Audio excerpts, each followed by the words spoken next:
What is up, beautiful souls? I'm Cece, and I'm an actress and a visual and experiential artist and a creative intuitive. And if you're new here, and if you stayed around long enough to hear that word salad of an introduction, consider subscribing so that we can have some real quality time together. And to everyone else, welcome back to Urban Phoenix Creative, where here in the Creative Sanctuary, we create to remember who we are. Now, we are in the heart of our deep dive into the 5 Gateways Masterclass, where I am sharing 5 simple steps to transform your creative energy into a practice to connect with the universe and that deeper part of who you are. And I'm so grateful you're here on this journey with me. It's been fun, right? So if you've been following along, you have been changing your narrative and creating sacred space and time.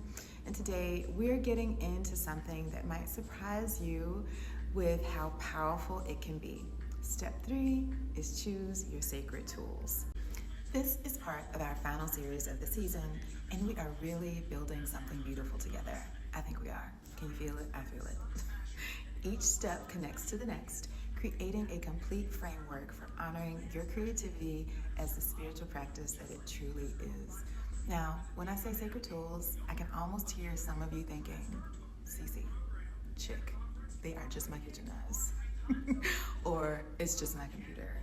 But here's what I want you to consider. These aren't just objects. They are extensions of your creative energy.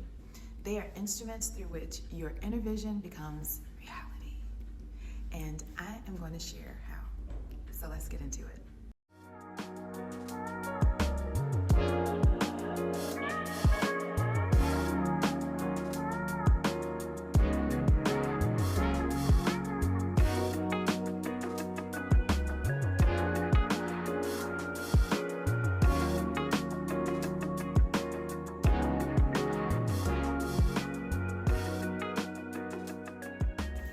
Let's start by redefining what we mean by sacred.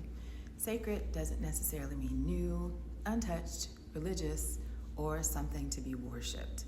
At its core, sacred simply means worthy of respect. So, what tools do you use for your creative practice?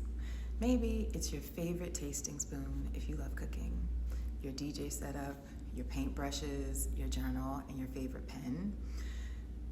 If you're gardening, it could be your gloves and your trowel, your camera, your mixing bowls, your guitar, your calculator. All right, story time. So when I was on my beginning artistic journey, tiny little Cece had a thing for envelopes, as I think I have shared with you before. And coloring them and putting my little art masterpieces inside with loving notes to give as gifts. And they weren't special envelopes, just plain mailing envelopes, but something about the way the envelopes were a vehicle for carrying those messages, the way my markers and my color pencils and my crayons, see I'm smiling, I still love that stuff, went onto the paper, made them feel magical to me. I started keeping all of my supplies in a special place in my art box, and my markers and my pencils had a cool little travel case that they came with. I'd organize everything just right before beginning to create, and like preparing for a special event or getting ready to spend time with a friend, everything was all laid out and ready. These envelopes became sacred not because of what they were, but because I'm pretty sure my dad got them from like Sam's Wholesale Club, because I promise you they weren't special, but they probably were economical. But it was because of the way I treated them and the intention I brought to them. And you know what happened? My love of writing strengthened over time. My love of art strengthened. The way I connected to my love of people and sharing my work with others expanded my perspective. Not because my tools and supplies were magical in any way, but because my relationship with them was. Here's something I love: naming your tools, especially if they are uniquely yours. I can see you naming your paintbrushes with names like Stormbreaker and Whisper, and I just named my favorite mixing bowl Abundance, because it's appropriate, right? It might sound silly, but it creates a relationship. It creates a connection with your tools. You and your tools become partners on your creative journey. And here's another beautiful practice. Keep your tools in good condition. This isn't just practical, it's an act of reverence. When you clean your tools carefully, you store them properly, and you maintain them well, you're saying, these tools matter to me. I am worthy of tools that work well. Now, I know what some of you are thinking, because I read minds, not really, just kidding, but I do. But Cece, I have to share my tools. That's not realistic. My kitchen knives are for the whole family. My computer is for work too. I cannot exactly create a shrine around my gaming controller. That is a little cray-cray. Oh, my cute little creative. That is perfectly okay. Sacred doesn't mean exclusive. It simply means intentional. If you share your tools, here's what you can do.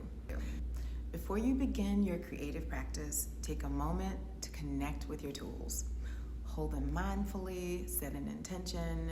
You might say something like, for the next hour, these tools are channels for my creative spirit. You can also create small rituals around your tools.